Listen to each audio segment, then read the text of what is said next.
चलिए आ जाइए।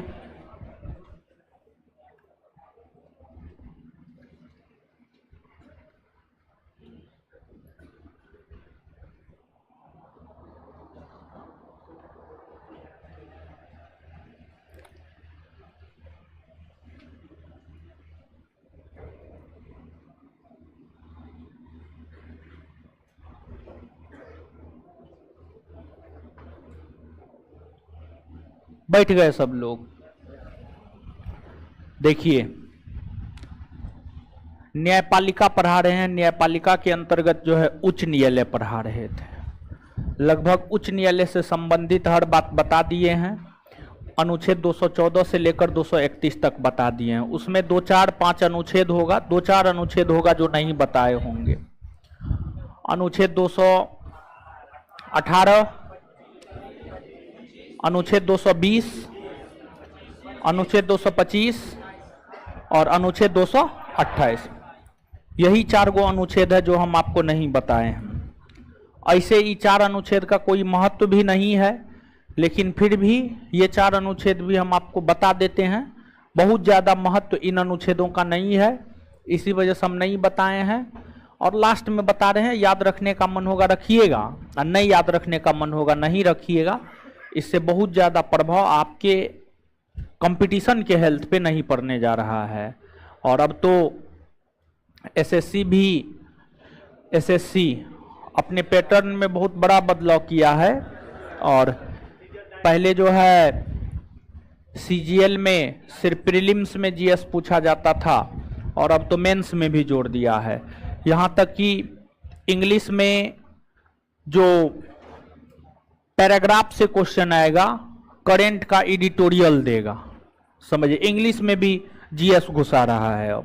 ठीक है, करेंट का क्वेश्चन घुसा रहा है। करेंट मतलब जीएसए हुआ, तो जीएस का महत्व और ज़्यादा बढ़ गया है। समझ गए। और एक बात आप एकदम दिल दिमाग में बैठा लीजिए, अगर आपको अपने जीवन में सफल होना है तो अपना लक्ष्य जो है ना, एगो बनाना होगा। एक लक्ष्य बना करके उस पर काम करना होगा, तभी आप सफल हो सकते हैं जल्दी। अगर आपके लक्ष्य बहुत ज़्यादा होंगे तो आप जल्दी सफल नहीं हो पाइएगा। मान लीजिए कि आप चाहिएगा कि आपको एसएससी भी हो जाए, आपको दरोगा भी हो जाए, आपको बैंक भी हो जाए, आपको बीपीएससी भी हो जाए, आपको पुलिस भी हो जाए, आपको कुछ नहीं होगा। लेकिन आप चाहिएगा कि आपको सिर्फ और सिर्फ बीपीएससी हो जाए, उसी को लेकर के दिन रात एक करके आप काम कीजिएगा तो आपका बीपीएससी निकल जाएगा।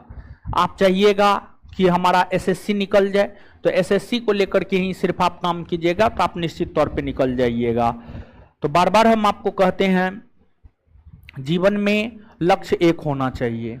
जीवन में एक लक्ष्य होना चाहिए, और उस लक्ष्य को लेकर पूरी तरीका से आपको जागरूक होकर के काम करना चाहिए, तभी जाकर के आप सफल हो पाइएगा, नहीं तो सफल नहीं हो पाइएगा। इस बात को आप अपने दिमाग में बैठाइए। समझ गए। हमने अपने जीवन काल में बहुत सारे सफल और असफल छात्रों को देखा है, तो स्पेशली वे छात्र बहुत जल्दी सफल हुए हैं जो एक लक्ष्य को पकड़ करके रखा है। और वैसे छात्र जो एसएससी भी निकाल रहा है, सब चीज़ निकाल रहा है, लेकिन फाइनली उसका नहीं हो रहा है। समझ गए। बेहतर है, स्टूडेंट बेहतर है, उसका परीक्षा भी निकल रहा है, लेकिन फाइनल नहीं हो रहा है। समझ गए। तो इस चीज़ को आपको समझने की ज़रूरत है। अब आते हैं हम लोग, देखते हैं अनुच्छेद 218, 220, 225 और 228 हाईकोर्ट से संबंधित अनुच्छेद है। इन अनुच्छेदों का बहुत ज़्यादा महत्व है नहीं। सबसे पहले तो महत्वपूर्ण अनुच्छेदों को हम लोगों ने देख लिया था। तो अब अनुच्छेद 218 क्या कहता है?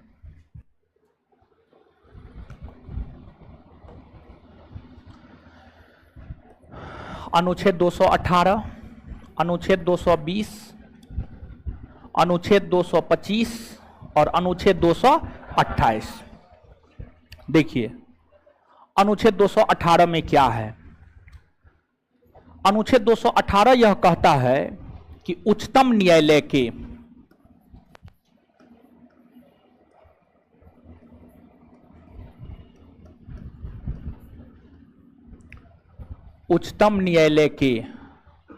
कुछ उपबंध उच्च न्यायालय में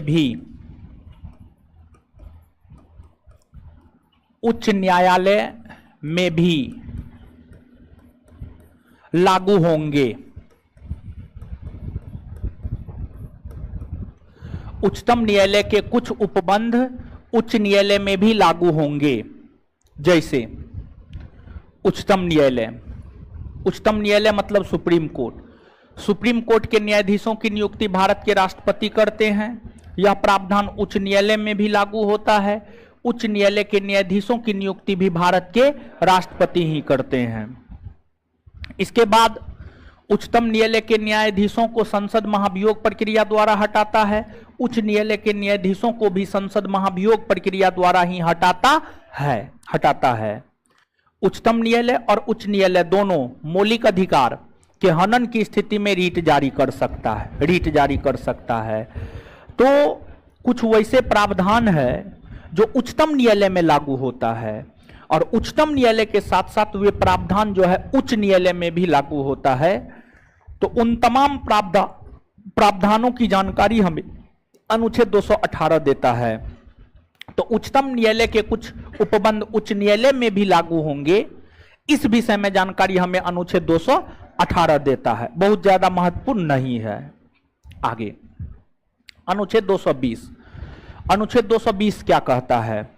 अनुच्छेद 220 यह कहता है कि अगर कोई उच्च न्यायालय का अस्थायी न्यायाधीश रहा है, अगर कोई उच्च न्यायालय का अस्थायी न्यायाधीश रहा है, अगर कोई उच्च न्यायालय का अस्थायी न्यायाधीश रहा है तो वे उनके व्यवसाय पर प्रतिबंध लगाने की बात करता है। मतलब अगर कोई हाई कोर्ट का अस्थायी न्यायाधीश रहा है तो वह उस हाई कोर्ट में वकालत नहीं कर सकता है। जैसे मान लिया जाए कोई पटना हाई कोर्ट का न्यायाधीश है, पटना हाई कोर्ट का न्यायाधीश है और पटना हाई कोर्ट में रहते हुए वह रिटायर किया है, तो वह पटना हाई कोर्ट में वकालत कभी नहीं कर सकता है। पटना हाई कोर्ट के अलावे अन्य हाई कोर्ट में वह वकालत कर सकता है और भारत के सुप्रीम कोर्ट में वह वकालत कर सकता है, लेकिन वह कभी भी पटना हाई कोर्ट में वकालत नहीं कर सकता है, पटना हाई कोर्ट में वकालत नहीं कर सकता है।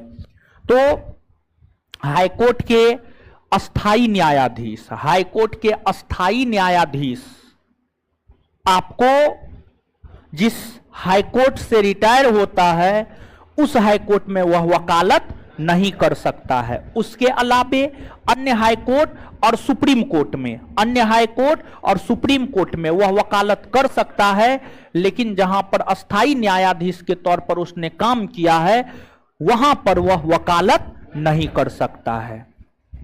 इसके बाद आगे है अनुच्छेद 225। अनुच्छेद 225 क्या कहता है? अनुच्छेद 225 की हम बात करें तो विद्यमान हाई कोर्ट के अधिकारिता के विषय में बताता है। विद्यमान हाई कोर्ट,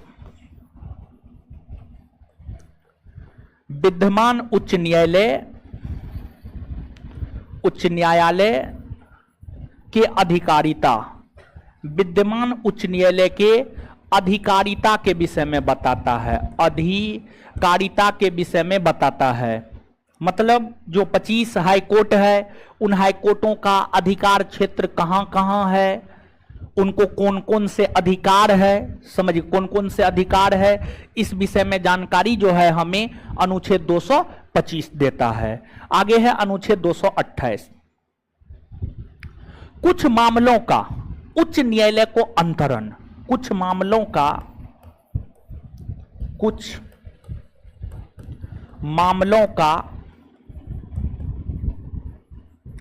उच्च न्यायालय को अंतरण, उच्च न्यायालय को अंतरण, इसका क्या मतलब है? इसका मतलब यह है कि कुछ मामला ऐसे होते हैं जो हाई कोर्ट में रखे जाने चाहिए। देखिए, कोई भी केस की जब शुरुआत होती है तो वह आपको सबऑर्डिनेट कोर्ट से होता है, सबऑर्डिनेट कोर्ट से होता है, उसके बाद हाई कोर्ट में आता है। लेकिन सबऑर्डिनेट कोर्ट में अगर कोई केस आया है और उसमें विधि का प्रश्न सारगर्भित है, यानी कानून का प्रश्न सारगर्भित है, कानून का प्रश्न सारगर्भित है, तो उसकी सुनवाई अगर हम देखें तो उसकी सुनवाई सबऑर्डिनेट कोर्ट नहीं करता है, बल्कि उसको हाई कोर्ट में भेज देता है, उसको हाई कोर्ट में भेज देता है। उन मामलों की सुनवाई हाई कोर्ट ही करता है। तो कुछ मामलों का उच्च न्यायालय को अंतरण, यानी कुछ मामले ऐसे होते हैं जो सबऑर्डिनेट कोर्ट में आता है, लेकिन उसकी सुनवाई सबऑर्डिनेट कोर्ट नहीं करता है, बल्कि उसकी सुनवाई हाई कोर्ट करता है। उसकी सुनवाई कौन करता है? हाई कोर्ट करता है। तो कुछ मामलों का अंतरण जो सीधे हाई कोर्ट में हो जाता है, उस विषय में जानकारी हमें अनुच्छेद 228 देता है। तो कुल मिलाकर के अगर आप देखेंगे तो 214 से 231 पूरा फाइनल हो गया, अनुच्छेद 232 निरस्त हो गया है, समाप्त हो गया है। तो इसी वजह से उसको जानने की कोई आवश्यकता नहीं है। समझ गए?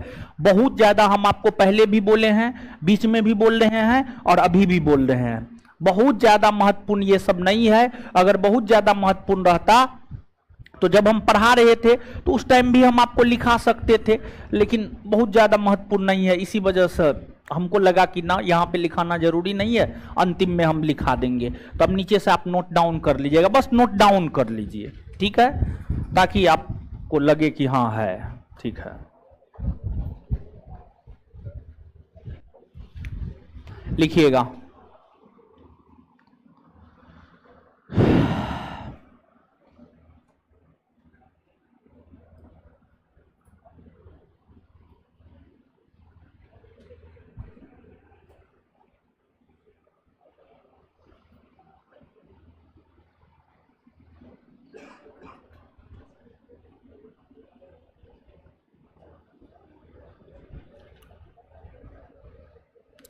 लिखिएगा,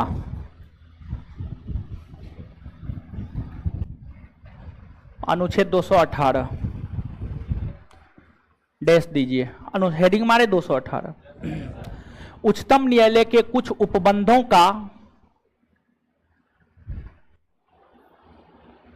उच्चतम न्यायालय के कुछ उपबंध उच्च न्यायालय में भी लागू होते हैं।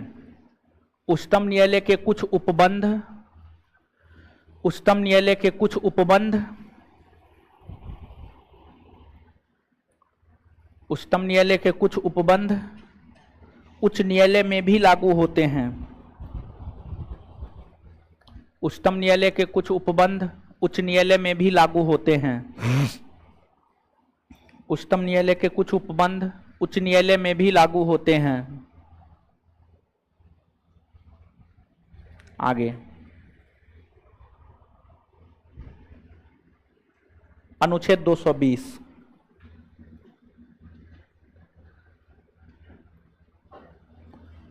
अस्थाई न्यायाधीश के अस्थाई न्यायाधीश के अस्थाई न्यायाधीश के व्यवसाय पर प्रतिबंध, अस्थाई न्यायाधीश के व्यवसाय पर प्रतिबंध, अस्थाई न्यायाधीश के व्यवसाय पर प्रतिबंध, अस्थाई न्यायाधीश के व्यवसाय पर प्रतिबंध, अस्थाई न्यायाधीश के व्यवसाय पर प्रतिबंध, व्यवसाय पर प्रतिबंध, नीचे से स्टार मार के लिखिएगा। जिस उच्च न्यायालय से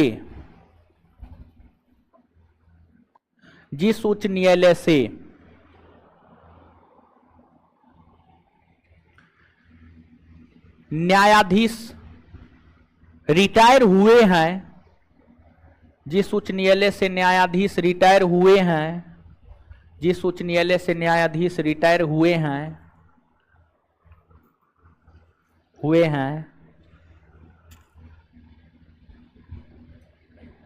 उस उच्च न्यायालय में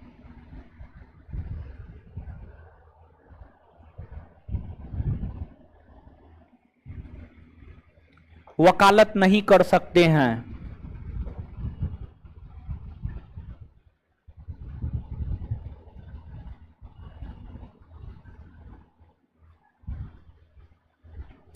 जबकि उसके अलावा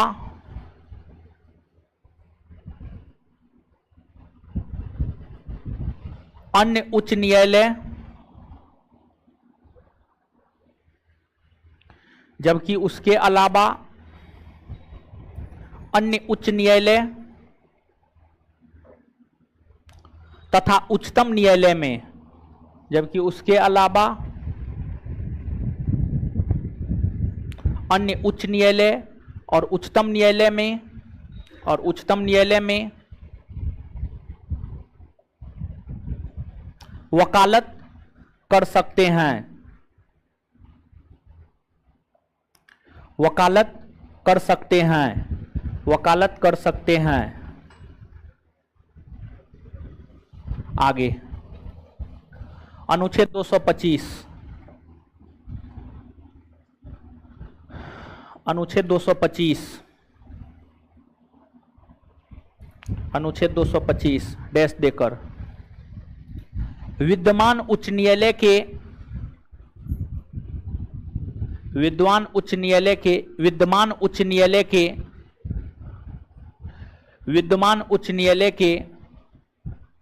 अधिकारिता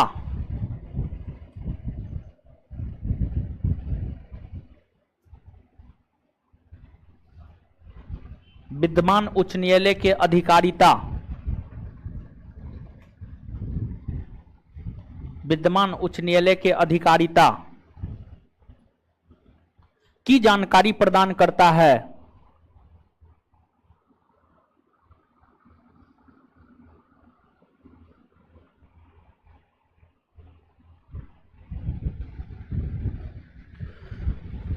आगे अनुच्छेद 228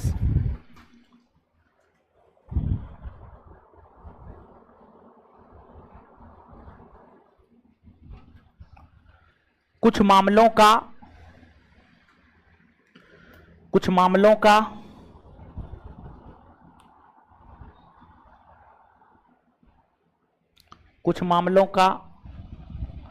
न्यायालय को अंतरण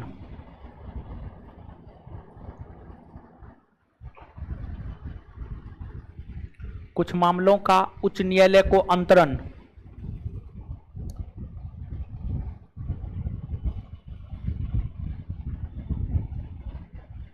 अंतरण की जानकारी देता है।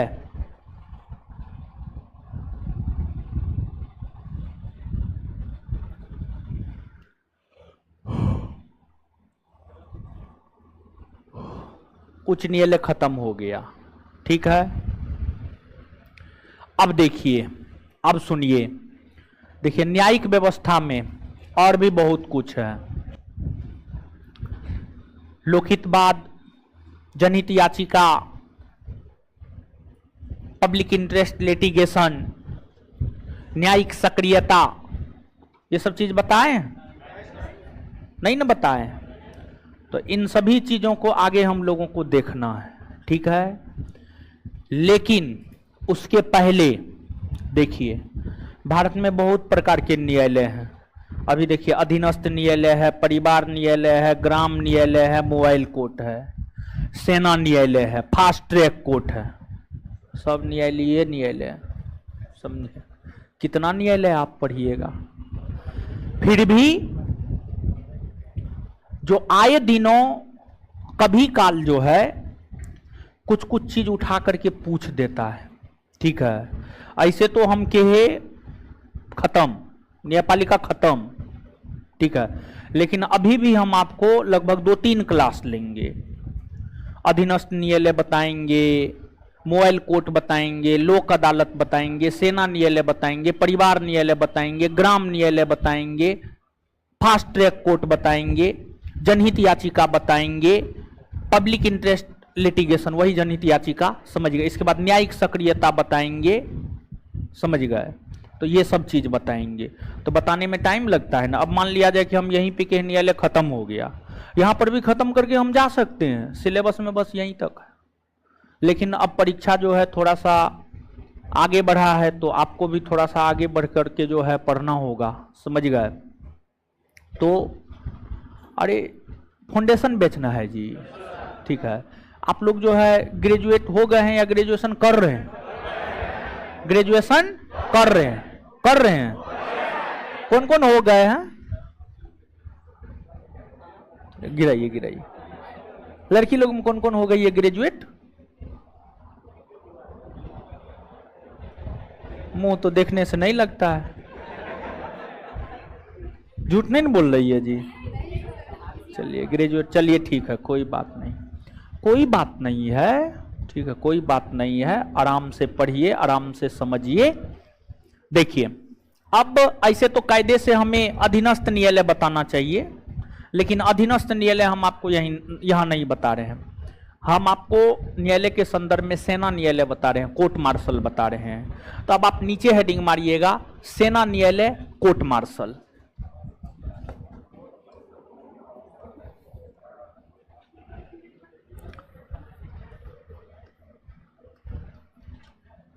आज जानते हैं आज क्या हुआ?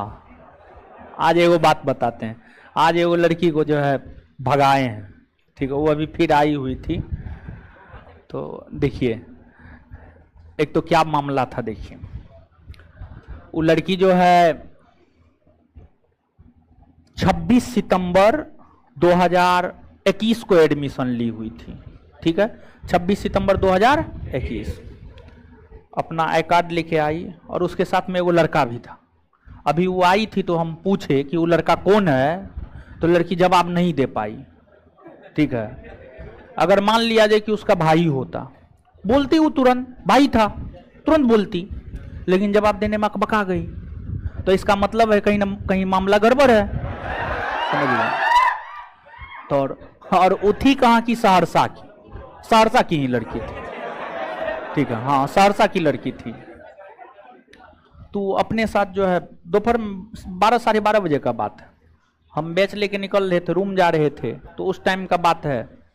तो वो जो है वो लड़का को लेके आए, लड़का चश्मा पहन ले था, लड़का सब चश्मा पहन लेता है तो समझता है हमरा से बड़का स्मार्ट तो कोई है ही ना है। उसको ये नहीं पता था कि हम ही मास्टर हैं, समझे। तो वो जो है आया, हम देखे, हम बोले एक तो एडमिशन जो है वो बोल रहा था कि उसी, यानी वो बोल रहा था कि क्लास नहीं की है, इसी पे जो है इसको 3 से 5 में अलाउ कर दीजिए। हम बोले उसको कि 1 साल हो गया है, क्लास नहीं किए हैं, संस्थान में तो क्लास चला है, ये तो सरासर गलती आपका है, आप नहीं किए हैं तो ये आपका ना प्रॉब्लम है। और क्या आप सही ही बोल रहे हैं कि आप नहीं किए हैं? आप गलत भी तो बोल सकते हैं कि हम नहीं किए हैं। तो बोली ना हम नहीं किए हैं, ठीक है। लड़की कुछ नहीं बोल रही थी, लड़का फटफट जो है अपना बोल रहा था, समझे।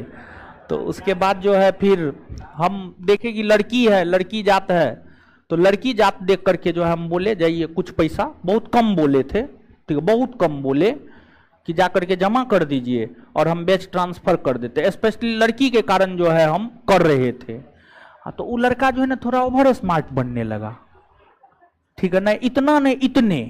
अब फिर ये में बोले भागो यहाँ से, ठीक है, भगा दिए आई कार्ड फाड़ के, समझे। तो फिर उसका गार्जियन हमको फोन किया था, तो अपने गार्जियन को फोन करके वो रो रही थी, तो उसका गार्जियन हमको फोन किया कि सर काहे भगा दिए, तो उसको सब बात बताए, हम बताए उसको सब बात। तो उसका गार्जियन बोला ना कोई लड़का तो नहीं गया होगा, बोले एकदम लड़का आया हुआ था, समझे। अभी जो है वो लड़की आई हुई थी, उससे हम पूछे कि जो है वो लड़का कौन था, लड़की अकबका गई, कुछ नहीं बोली। बोलती ना भाई था, दोस्त था, क्या था, नहीं था, कुछ नहीं बोली, इसका मतलब है कहीं ना कहीं गलत होगा, समझे। आगे हेडिंग मारिए, सेना न्यायालय।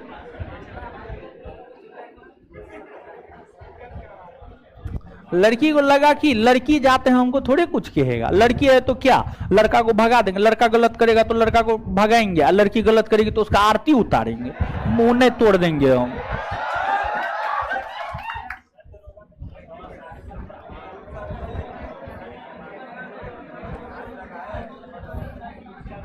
सेना न्यायालय कोर्ट मार्शल, बाप मैं देता है यहां पर पढ़ने के लिए।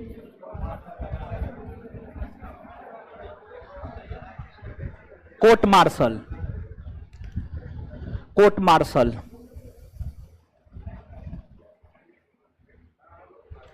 देखिए कोर्ट मार्शल जो है ना थोड़ा सा अलग अलग चीज है, इसी वजह से सोचे पहले कोर्ट मार्शल पढ़ाते हैं। देखिए जहां से क्वेश्चन आता है इसी वजह से, यानी देखिए कॉपी में वो चीज पहले होना चाहिए जहां से क्वेश्चन आता है, ठीक है। जहां से क्वेश्चन नहीं आता वो चीज बाद में भी रहेगा तो कोई दिक्कत नहीं है, ठीक है। सुनिए अब, सेना न्यायालय यानी कोर्ट मार्शल, सेना न्यायालय यानी कोर्ट मार्शल। देखिए कोर्ट मार्शल,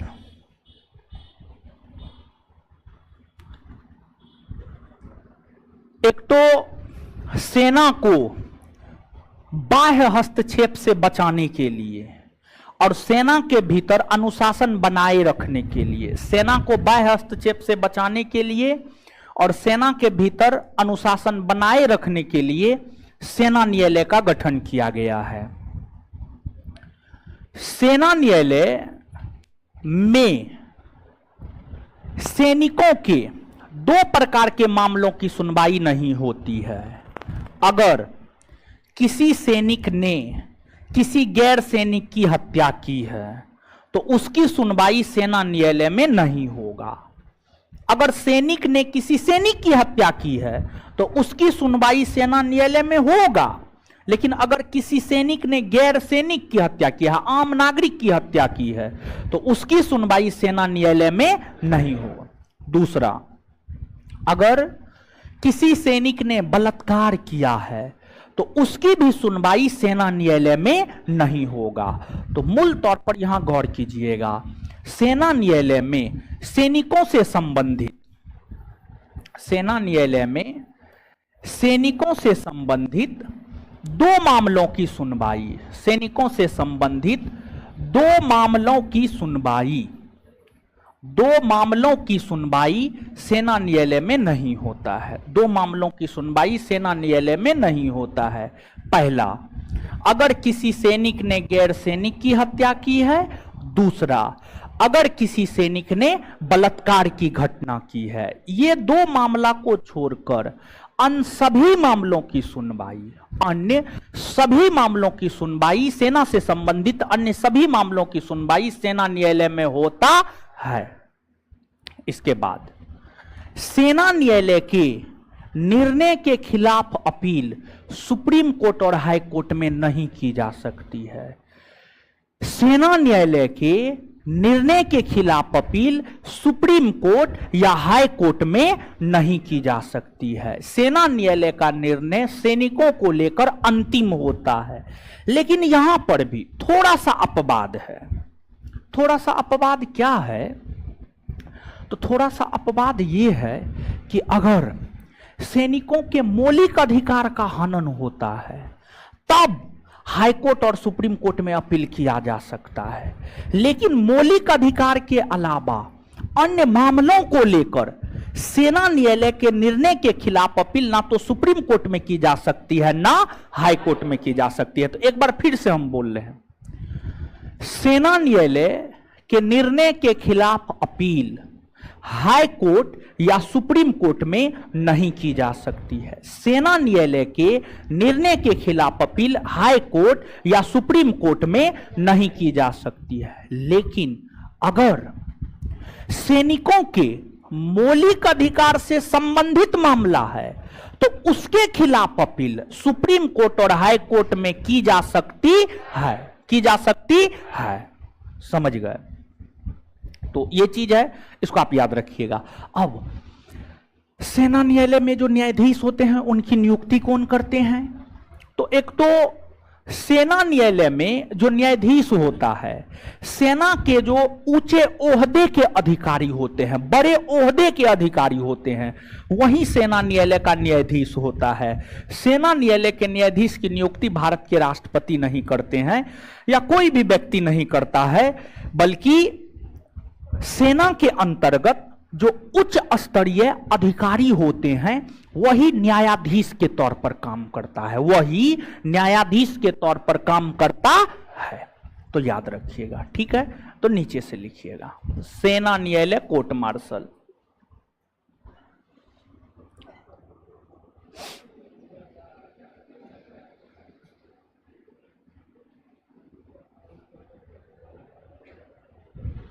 लिखिएगा, लिखिएगा।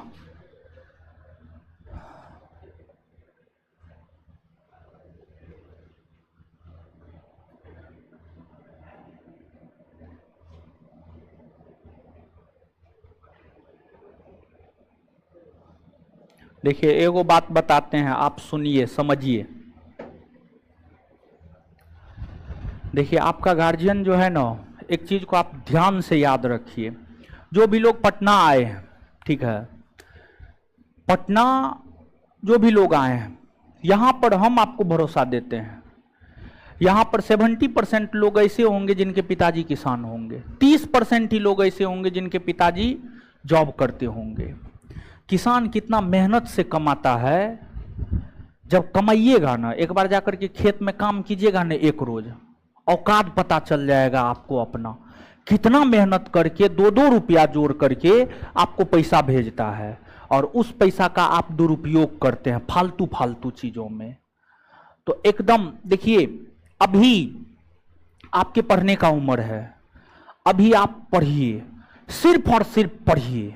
एक बार सफल हो जाइए ना, फिर आपको कोई कहने जाएगा जी, कोई नहीं कहने जाएगा, ना हम कहने जाएंगे, ना गार्जियन कहने जाएगा, कोई नहीं कहने जाएगा। आपको जो कहना होगा, जो करना होगा आप करते रहिएगा। देखिए ये जो उम्र है ना, बड़ी खतरनाक उम्र होता है। इस उम्र में अगर आप अपने आप को बैलेंस रख लिए, इस उम्र में अपने आप को सिर्फ अपने कर्मों तक सीमित रख लिए, तो आप महान हैं, आपसे महान कोई हो ही नहीं सकता है, समझ गए। इस उम्र में ही लोग बहकता है, यही उम्र है आपके सफल और असफल होने का। अगर आप अपने कर्मों में ध्यान नहीं लगाइएगा, आप असफल हो जाइएगा। अगर आप अपने कर्मों में ध्यान लगाइएगा, आप सफल हो जाइएगा। आपका कर्म क्या है? हम बार बार आपको बोलते हैं, आप क्या है? आप छात्र हैं। आपका क्या काम क्या है? आपका काम पढ़ाई करना है, तो आप पढ़ाई कीजिए ना, फालतू चीज काहे करते हैं? आपका गार्जियन एक आशा, उम्मीद, भरोसा के साथ आपको भेजा है, समझ गए। और अगर मान लिया जाए कि आपके गार्जियन इतने धनवान होते तो अपने पास में रख करके आपको पढ़ाते, खुद आ जाते पटना, लेकिन आपको भेजे हैं ताकि आप उनके दिशा और दशा को बदल सके, समझ गए। तो अगर आप देखिए, आप कुछ मत कीजिए, लोग कहता है फलना है, चिलना है, ढेकना है, आप सिर्फ अपने गार्जियन के आशा और विश्वास पर खरा उतर जाइए, सिर्फ इतना बस, और कुछ नहीं। आपके गार्जियन किस चीज को लेकर आपको भेजे हैं? सफल होने को लेकर भेजे हैं, बस आप सफल हो जाइए अपने जीवन में, बस काम तमाम है, समझ गए। आप अपने परिवार के दिशा दशा को बदल दीजिए, बस हो गया, काम खत्म है, समझे। तो फालतू चीजों में एकदम नहीं पड़ना है। क्षणिक खुशी जीवन को बर्बाद कर देगा, बर्बाद कर देगा जीवन को, समझ गए। तो पढ़िए लिखिए, उसके अलावा कोई तीसरा चीज नहीं। पढ़ना है, लिखना है, खाना है, पीना है, सोना है, ठीक है, इसके अलावा कोई काम नहीं करना है। जब सफल हो जाएंगे तो जो करना होगा आप अपना करते रहिएगा। नीचे से लिखिए, सेना न्यायालय कोर्ट मार्शल। सैनिकों को बाह्य हस्तक्षेप से बचाने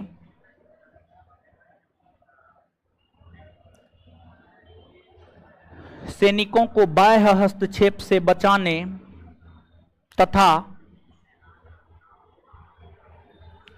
सैनिकों को बाह्य हस्तक्षेप से बचाने तथा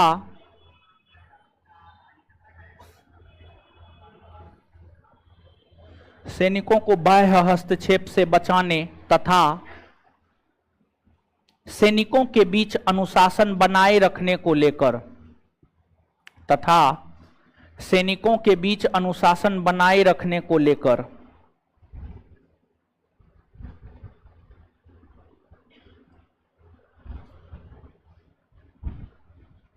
तथा सैनिकों के बीच अनुशासन बनाए रखने को लेकर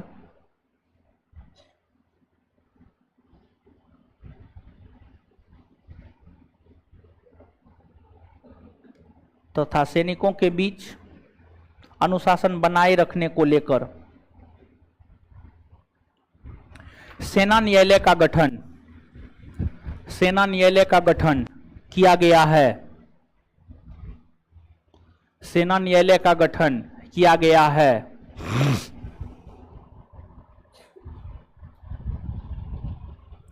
सेना न्यायालय का गठन किया गया है, किया गया है, फुल स्टॉप। सेना न्यायालय में, उसी में, हाँ उसी में, सेना न्यायालय में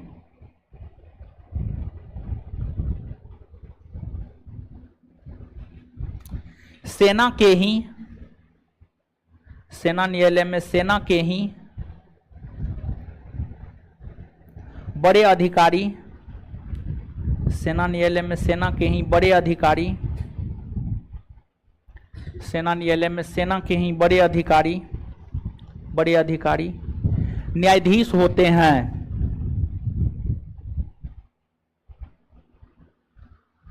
न्यायाधीश होते हैं, न्यायाधीश होते हैं। सेना न्यायालय, सेना न्यायालय सैनिकों से संबंधित,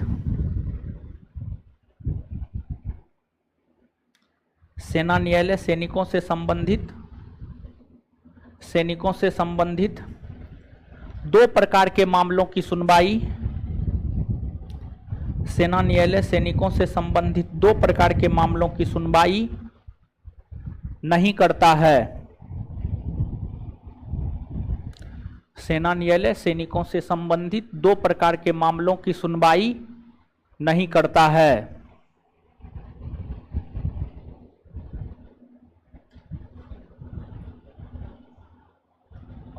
नहीं करता है।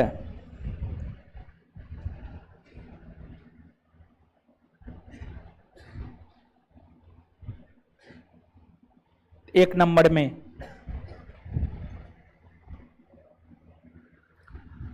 अगर सैनिक ने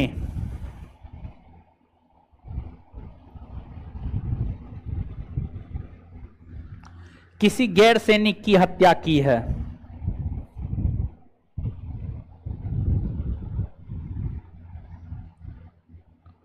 अगर सैनिक ने किसी गैर सैनिक की हत्या की है, अगर सैनिक ने किसी गैर सैनिक की हत्या की है, अगर सैनिक ने किसी गैर सैनिक की हत्या की है, अगर सैनिक ने किसी गैर सैनिक की हत्या की है। दो नंबर में अगर सैनिक ने बलात्कार किया है, दो नंबर में अगर सैनिक ने बलात्कार किया है,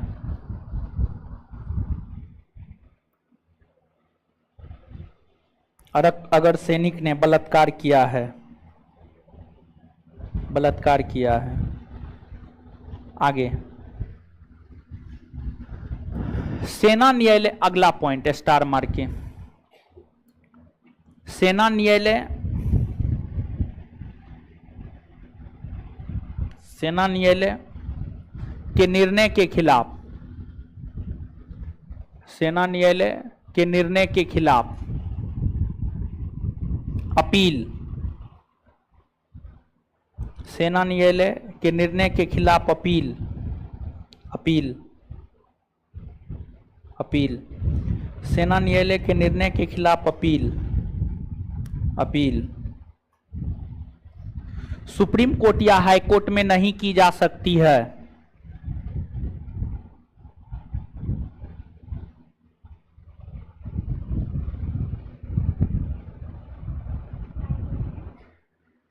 सेना न्यायालय के निर्णय के खिलाफ अपील सुप्रीम कोर्ट या हाई कोर्ट में नहीं की जा सकती है। लेकिन अगर, उसी में कंटिन्यू, लेकिन अगर, लेकिन अगर, लेकिन अगर मौलिक अधिकार, लेकिन अगर मौलिक अधिकार से संबंधित मामला हो, लेकिन अगर मौलिक अधिकार से संबंधित मामला हो, लेकिन अगर मौलिक अधिकार से संबंधित मामला हो, तो फिर तो फिर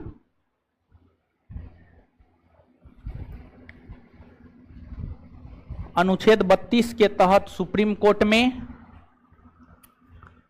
अनुच्छेद 32 के तहत सुप्रीम कोर्ट में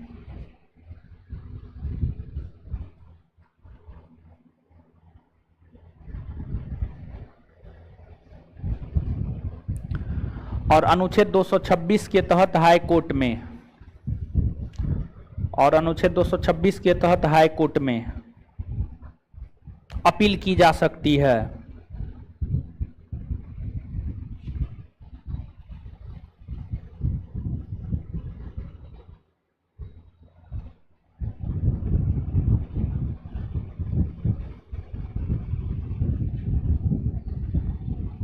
हाई कोर्ट में अपील की जा सकती है।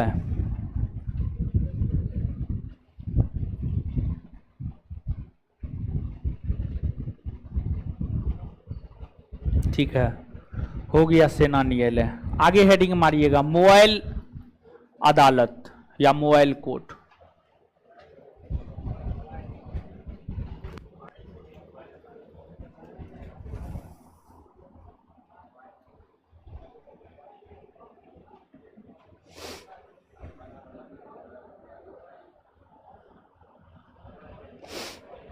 मोबाइल कोर्ट या मोबाइल अदालत।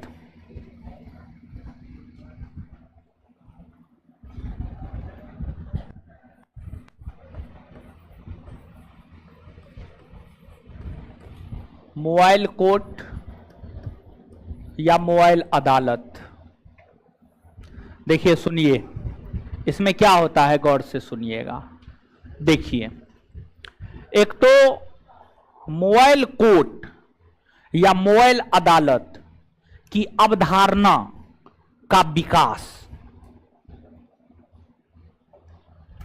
भारत के पूर्व राष्ट्रपति, भारत रत्न पुरस्कार विजेता, भारत के missile man doctor APJ Abdul कलाम।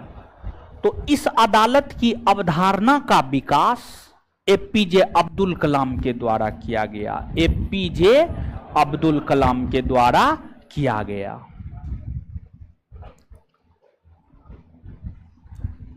क्या है यह कोर्ट? तो एपीजे अब्दुल कलाम बहुत अच्छे व्यक्तित्व के थे, जबरदस्त व्यक्तित्व के थे। उनकी पर्सनैलिटी की तुलना किसी से करना जो है मुनासिब नहीं है, अतुलनीय, समझ गए। उनकी तुलना किसी से नहीं की जा सकती है। अगर किसी व्यक्ति की तुलना उनसे की जाती है तो ये एपीजे अब्दुल कलाम का तौहीन है, समझ गए। एपीजे अब्दुल कलाम से किसी की तुलना नहीं की जा सकती है। देखिए, एपीजे अब्दुल कलाम हो गए, गांधी जी हो गए, नेहरू जी हो गए, भगत सिंह हो गए, सुभाष चंद्र बोस हो गए, इन लोगों की तुलना किसी से नहीं की जा सकती है। भले ही एपीजे अब्दुल कलाम 21वीं सदी के राजनेता रहा हो, भले ही वे देश के स्वतंत्रता आंदोलन में भाग नहीं लिया हो, लेकिन उनकी तुलना किसी से नहीं होना चाहिए। गांधी जी की तुलना किसी से नहीं होनी चाहिए। सुभाष चंद्र बोस की तुलना, भगत सिंह की तुलना किसी से नहीं होना चाहिए। कोई सुभाष पैदा नहीं हो सकता है जी, कोई भगत पैदा नहीं हो सकता है, समझे? नहीं हो सकता, कभी नहीं हो सकता है, किसी सूरत में नहीं हो सकता है। कोई एपीजे अब्दुल कलाम पैदा नहीं हो सकता, किसी सूरत में नहीं हो सकता है। कितना भी विद्वान लोग बन जाए, लेकिन इनके जैसा नहीं हो सकता, कभी नहीं हो सकता है। इस चीज को दिमाग में आप बैठा लीजिए, समझे? एपीजे अब्दुल कलाम एक अलग व्यक्तित्व के लोग थे जी, समझे? देखिए, अटल बिहारी वाजपेयी का नाम लिए, हम नहीं लिए हैं, जबकि अच्छे राजनेता हैं अटल बिहारी वाजपेयी। अटल बिहारी वाजपेयी की तुलना हो सकती है किसी से, लेकिन एपीजे अब्दुल कलाम की तुलना किसी से नहीं हो सकती, इस पृथ्वी पर किसी से नहीं हो सकता है। उनका ही विचार था कि वे भारत के राष्ट्रपति के तौर पर 5 वर्ष तक काम किए, तो भारत को उन्होंने काफी करीब से देखा है और काफी गरीब फैमिली से आए हैं। पेपर बेच करके अपना जीवन निर्वहन किए हैं, पेपर बेच करके। और एक पेपर बेचने वाला इंसान भारत के राष्ट्रपति के पद पर आसीन हुए, तो जीरो से लेकर हीरो, समझ गए। उन्होंने सच में देखा है गरीबी को। तो उन्होंने यह देखा कि भारत के भीतर बहुत सारे लोग ऐसे हैं जो निरक्षरता के कारण, निरक्षरता मतलब ज्ञान के अभाव के कारण, ज्ञान के अभाव के कारण, निरक्षरता के कारण, जागरूकता के कारण, जागरूकता के कारण, जागरूकता भी बहुत बड़ी महत्वपूर्ण मुद्दा है। जागरूकता के कारण या अन्य कारणों से न्याय नहीं ले पाते हैं, न्याय नहीं ले पाते हैं। एपीजे अब्दुल कलाम ने यह देखा कि निरक्षरता और जागरूकता के अभाव के कारण भारत के ग्रामीण क्षेत्र में बसे लोगों को न्याय नहीं मिल पाता है। तो उन्होंने न्यायिक व्यवस्था में यह कहा कि ऐसा किया जाए कि एक बस समझ, बस, एक बड़ा बस लिया जाए और उस बस में न्यायिक ढांचा से संबंधित जितने चीज है उसको रखा जाए और उस बस को गांव के लिए रवाना कर दिया जाए और गांव में खुले मैदान में उस बस को ओपन कर दिया जाए, उस बस को ओपन कर दिया जाए और वहां पर न्यायाधीश भी होंगे, वकील भी होंगे, सरकारी वकील भी, वो बस अपने खुद ही लेकर के जाएगा। गांव के लोग आएंगे, अपनी समस्या बताएंगे और न्याय लेके जाएंगे। कितना शानदार था। यानी एक बस के भीतर हर प्रकार की सुविधा। जैसे आज के डेट में अगर किसी नेता को यात्रा करना होता है तो अपने बस को डिजाइन कर लेता है अपने तरीका से, समझ गए, अपने तरीका से जो है डिजाइन कर लेता है और फिर बस लेकर के अपना यात्रा पर निकल जाता है। समय समय पर आप देखे होंगे अखिलेश यादव हो गया, तेजस्वी यादव हो गया, राहुल गांधी हो गया या बीजेपी के लोग हो गए, हर लोग, समझे, हर लोग ऐसा करते हैं। ऐसा नहीं कि कोई एक करता है। तो जब बस में ये सब चीज हो सकता है तो न्यायिक व्यवस्था को बस में क्यों नहीं रखा जा सकता है? आराम से रखा जा सकता है। इसको पहिए पर न्याय भी कहा जाता, पहिए पर न्याय भी कहा जाता है। और इसका पहली बार प्रयोग 2007 में हरियाणा के मेवात में किया गया। हरियाणा के मेवात में 2007 में पहली बार इसका प्रयोग किया गया। हरियाणा के मेवात में 2007 में इसका पहली बार प्रयोग किया गया। क्लियर है? तो यहां पर 2-3-4 पॉइंट लिखाएंगे, महत्वपूर्ण है, लिखिए।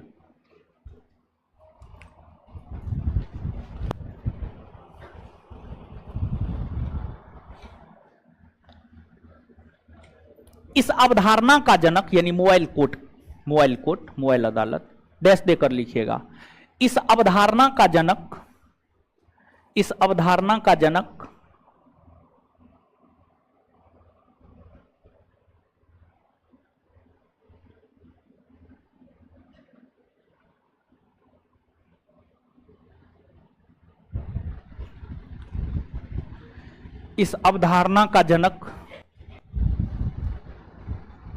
एपीजे अब्दुल कलाम।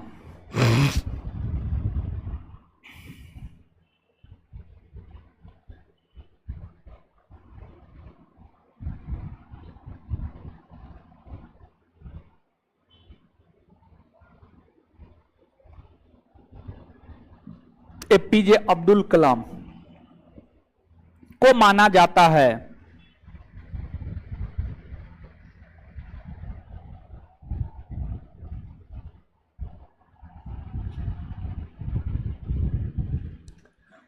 इस न्यायिक व्यवस्था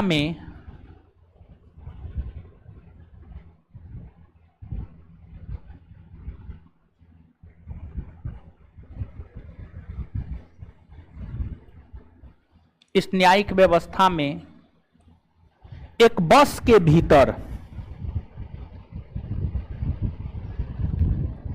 इस न्यायिक व्यवस्था में एक बस के भीतर सभी न्यायिक ढांचा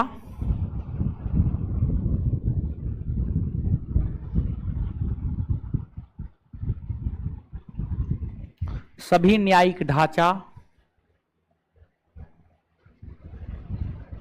को रखकर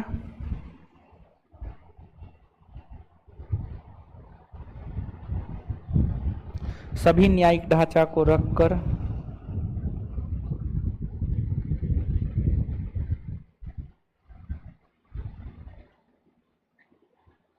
ग्रामीण क्षेत्रों में जाकर ग्रामीण क्षेत्रों में जाकर न्याय ग्रामीण क्षेत्रों में जाकर न्याय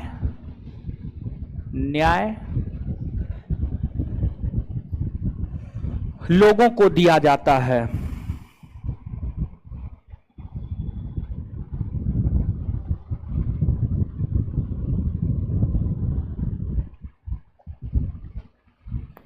इसका पहली बार प्रयोग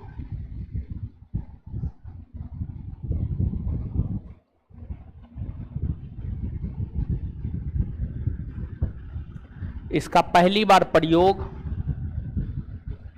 इसका पहली बार प्रयोग पहली बार प्रयोग इसका पहली बार प्रयोग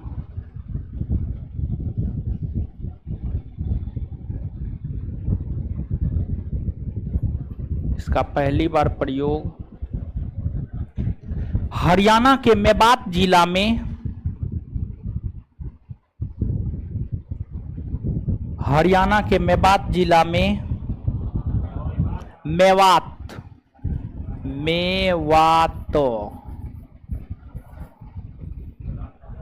मेवात यहां लिखे हैं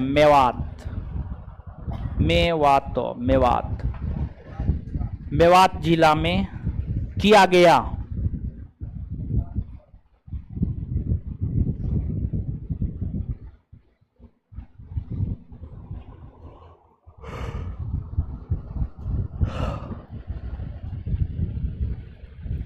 इस न्यायिक व्यवस्था को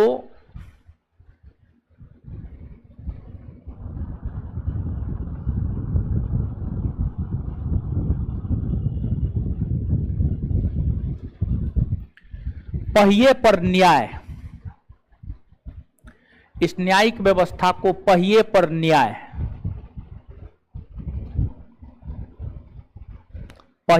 न्याय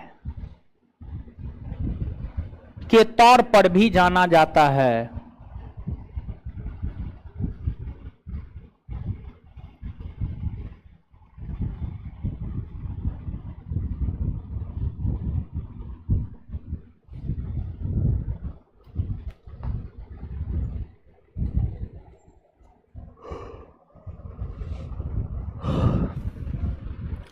आगे हेडिंग मारिएगा लोक अदालत। लोक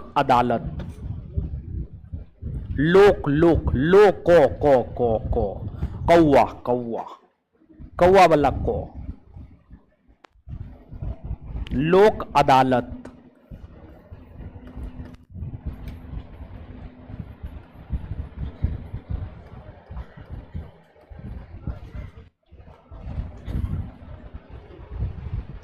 लोक अदालत, अब सुनिएगा। लोक अदालत का अर्थ होता है लोगों का न्यायालय। लोक अदालत का अर्थ होता है लोगों का न्यायालय। और यह जो लोक अदालत है यह गांधी जी के सिद्धांत पर आधारित थी। गांधी जी के सिद्धांत पर। तो लोक अदालत की व्यवस्था गांधीवादी सिद्धांत पर आधारित थी। गांधीवादी सिद्धांत पर आधारित थी। गांधी जी का क्या मानना था न्यायिक व्यवस्था को लेकर? गांधी जी न्यायिक व्यवस्था को कैसा बनाना चाहते थे? गांधी जी न्यायिक व्यवस्था को कैसा बनाना चाहते थे, इसको सुनिएगा। गांधी जी का मानना यह था कि कोई न्यायाधीश होगा और न्यायाधीश दोनों पक्ष विपक्ष दोनों को सामने लाएगा और आप दोनों के सहमति से न्याय करेगा, दोनों के सहमति से न्याय करेगा। और इस न्यायिक व्यवस्था के अंतर्गत कोई कोर्ट फीस नहीं लगता था, कोई कोर्ट फीस नहीं देने की बात की गई है। और लोक अदालत के निर्णय के खिलाफ अपील कहीं नहीं की जा सकती है। तो गौर कीजिएगा, लोक अदालत इसका अर्थ लोगों का न्यायालय होता है। यह गांधीवादी सिद्धांत पर आधारित है। लोक अदालत में जो निर्णय होता है दोनों पक्षों के सहमति के आधार पर होता है, दोनों पक्षों के सहमति के आधार पर, दोनों पक्षों के सहमति के आधार पर लोक अदालत में निर्णय होता है। लोक अदालत में क्या होता है? निर्णय होता है। और इस निर्णय के खिलाफ अपील किसी भी न्यायालय में नहीं की जा सकती है। और इस तरीका से जब निर्णय होता है तो कोई कोर्ट फीस नहीं लगता है, कोई कोर्ट फीस नहीं लगता है। तो इसमें जानते हैं एक चीज काफी महत्वपूर्ण है, लोक अदालत का अर्थ क्या होता है। और एक चीज और महत्वपूर्ण है, लोक अदालत के निर्णय के खिलाफ अपील कहाँ की जा सकती है? तो लोक अदालत के निर्णय के खिलाफ अपील कहीं भी नहीं की जा सकती। बस यही दो बात महत्वपूर्ण है, उससे ज्यादा कुछ भी महत्वपूर्ण नहीं है। तो नीचे से लिखिएगा, लोक अदालत, इसका अर्थ लोगों का न्यायालय होता है। इसका अर्थ लोगों का न्यायालय होता है। इसका अर्थ लोगों का न्यायालय होता है। इसका अर्थ लोगों का न्यायालय होता है। Full stop. लोगों का न्यायालय होता है। Full stop. यह गांधीवादी सिद्धांत पर आधारित न्यायिक व्यवस्था है। यह गांधीवादी सिद्धांत पर आधारित न्यायिक व्यवस्था है। यह गांधीवादी सिद्धांत पर आधारित न्यायिक व्यवस्था है। यह गांधीवादी सिद्धांत पर आधारित न्यायिक व्यवस्था है। इस व्यवस्था के अंतर्गत कोई कोर्ट फीस नहीं लगता है। इस व्यवस्था के अंतर्गत कोई कोर्ट फीस नहीं लगता है। इस व्यवस्था के अंतर्गत कोई कोर्ट फीस नहीं लगता है। कोर्ट फीस, कोर्ट शुल्क, कोर्ट फीस नहीं लगता है। इस व्यवस्था में निर्णय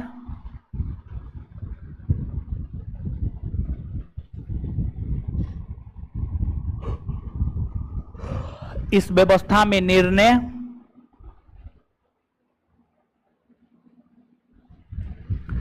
इस व्यवस्था में निर्णय इस व्यवस्था में निर्णय इस व्यवस्था में निर्णय निर्णय इस व्यवस्था में निर्णय दोनों पक्षों के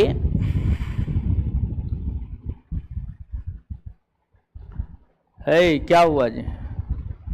है सर दर्द कर रहा है, बच जाइएगा ना। बकलोल, सर दर्द कर रहा है। इस व्यवस्था में निर्णय दोनों पक्षों के आपसी सहमति, दोनों पक्षों के आपसी सहमति, दोनों पक्षों के आपसी सहमति के आधार पर होता है। कभी कभी जानते हैं ऐसा बात बोल देते हैं किसी विद्यार्थी शौक हो जाता है। लड़की को बोल देते हैं, लड़की तो रोने लगती है। लड़का लोग तो बड़ी ढीठ होता है, निर्लज होता है, वो तो दांत चियार के आगे बढ़ जाएगा।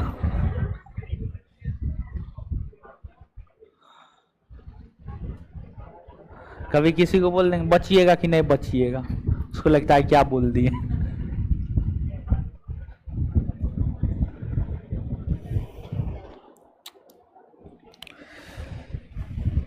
हमको बुखार है फिर भी हम टेबलेट खा करके क्लास ले रहे हैं। देह हाथ इतना तोड़ता है ना, हमको पता है। जाते हैं ना, बैठते हैं ना, दिमाग खराब हो जाता है, मन करता है शर्ट उठ खोल दे, समझे। कभी कभी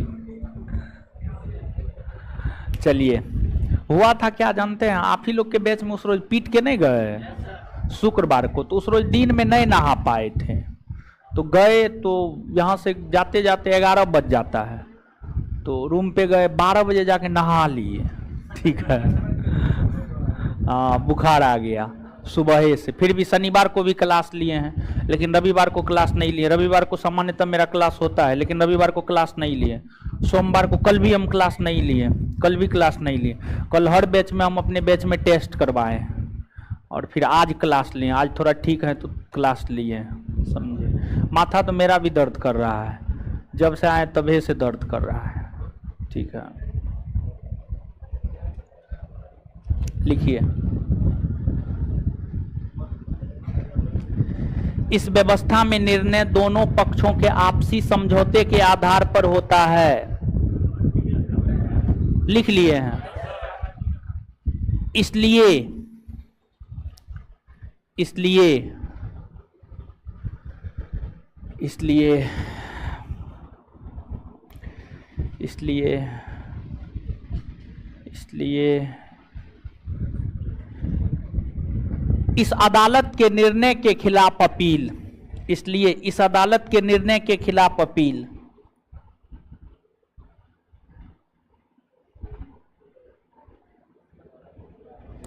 इसलिए इस अदालत के निर्णय के खिलाफ अपील।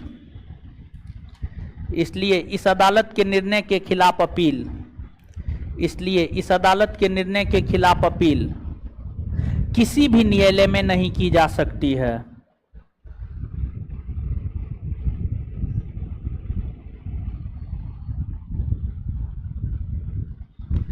किसी भी न्यायालय में नहीं की जा सकती है।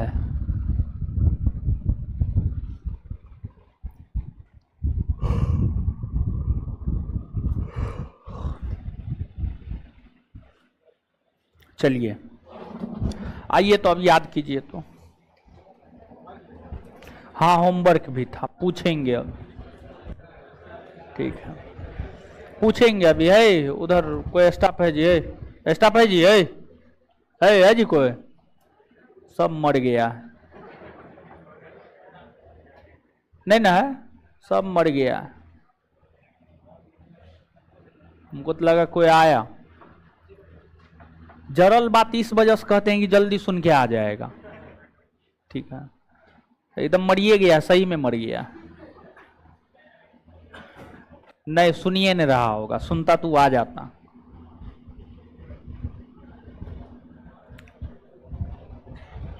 गेट बंद कर दीजिए, गेट जो है ना वो निकल जाता है विद्यार्थी सब, ठीक है। कोई विद्यार्थी बंद कीजिए तू गेट।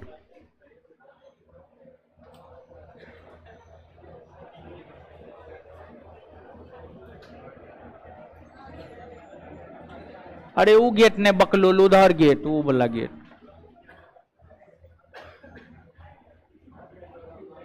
बंद है, बंद है नहीं।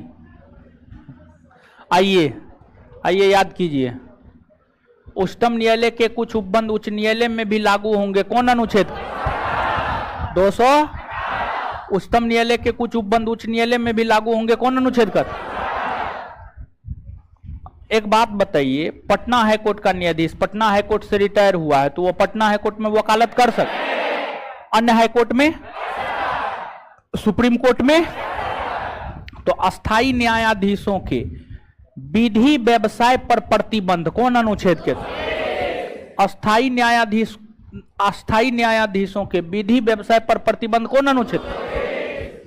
विद्यमान उच्च न्यायालय के अधिकारिता के विषय में जानकारी, विद्यमान उच्च न्यायालय के अधिकारिता के विषय में जानकारी। कुछ मामलों का उच्च न्यायालय में अंतरण, कुछ मामलों का उच्च न्यायालय में अंतरण।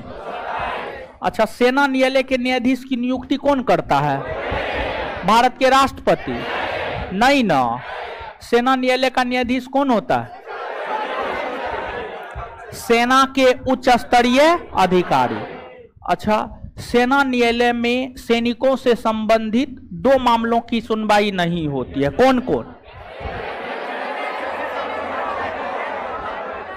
एगो अगर सैनिक ने गैर सैनिक की हत्या, और दूसरा अच्छा, सेना न्यायालय के निर्णय के खिलाफ अपील किसी कोर्ट में की जा सकती नहीं ना, लेकिन अगर मौलिक अधिकार से संबंधित तब हो सकती है। तो प्रथम दर्जिया तो हम यह कहेंगे कि सेना न्यायालय के निर्णय के खिलाफ अपील किसी न्यायालय में नहीं हो, लेकिन अगर मामला मौलिक अधिकार से संबंधित हो तब हो सकती है, तब हो सकती है। चलिए ठीक है, मोएल कोर्ट की अवधारणा का जनक किसे माना जाए? अच्छा, इसका पहली बार प्रयोग कब हुआ है? 2000? अच्छा, कहां हुआ? हरियाणा के मेवात में। लोक अदालत का अर्थ क्या होता? लोगों का। अच्छा, इसमें जो न्याय होता है वह दोनों पक्षों के आपसी सहमति, इसलिए इस न्यायालय के निर्णय के खिलाफ अपील क्या किसी न्यायालय में की जा सकती नहीं ना की जा सकती। तो लोक अदालत के निर्णय के खिलाफ अपील किसी न्यायालय में की जा सकती नहीं की जा सकती है। चलिए ठीक है, क्या सब था होमवर्क?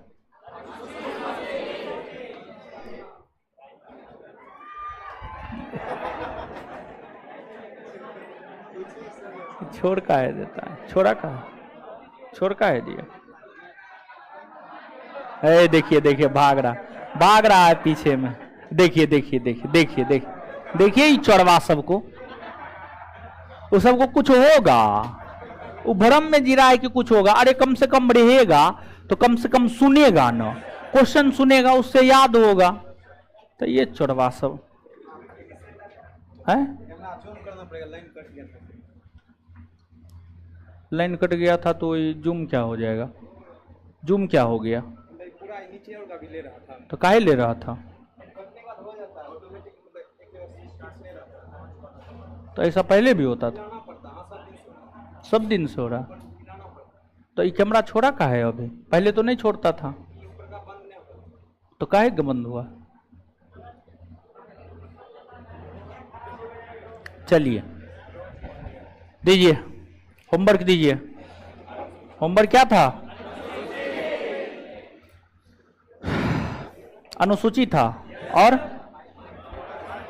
सिर्फ अनुसूची बस।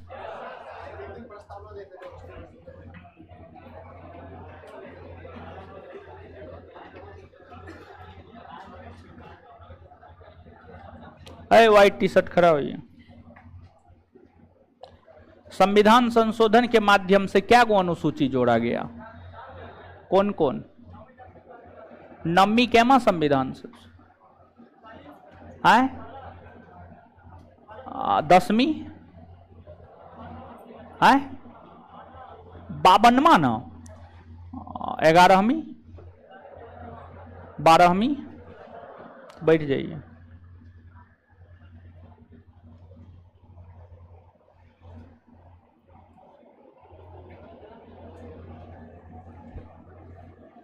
दसवीं अनुसूची में क्या है? 11वीं में, 12वीं में। ठीक,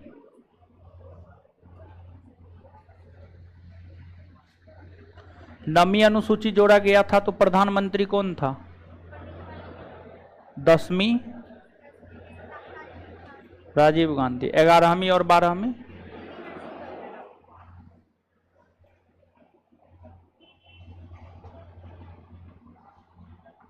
हाँ बोलिए। पंचायती राज को कुल कितना विषय काम करने के लिए दिए गए? नगर निगम। अरे चश्मा खड़ा हो, 4 गो आंख है, 6 गो बना देंगे। चौथी अनुसूची में क्या है? राज्यसभा में सीट।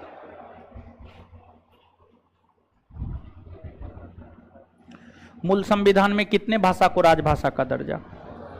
14। ठीक है। जो 8 गो और भाषा को राजभाषा का दर्जा संविधान संशोधन के तहत दिया गया है, बोलिए सब। किसको?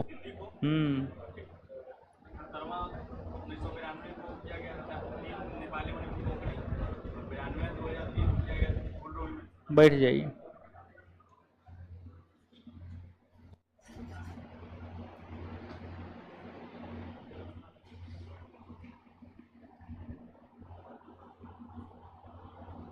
प्रथम अनुसूची में क्या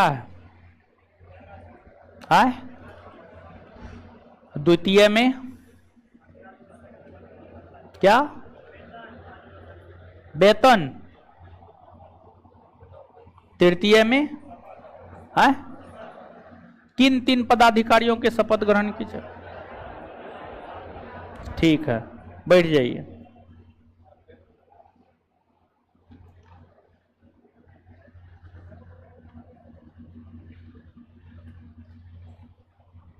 उधर उधर उधर, हाँ। छठी अनुसूची, बैठिए आगे वाली, बैठिए आगे वाली। छठी अनुसूची कौन राज्य में? असम, मेघालय। बैठ जाइए।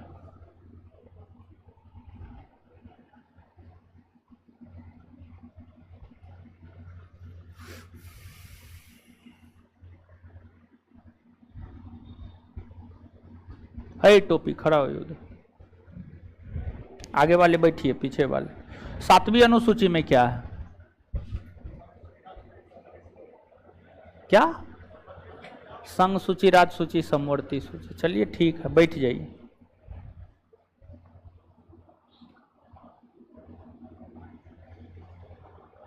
है, खड़ा होइए। संघ सूची में मूलतः कितना विषय? वर्तमान में 2-4 गो विषय का नाम बोलिए। है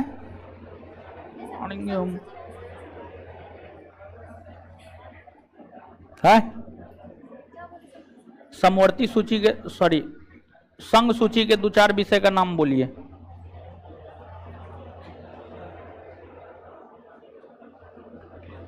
जान ले लेंगे हम, समझे? रेत देंगे गला, रेत दे, जिंदा नहीं बचिएगा। बकलोल भी पढ़ती। बैठिए। चलिए अगला होमवर्क सुनिए। भारतीय संविधान की ऐतिहासिक पृष्ठभूमि पूरा पढ़ के आइएगा। धन्यवाद सभी लोगों का।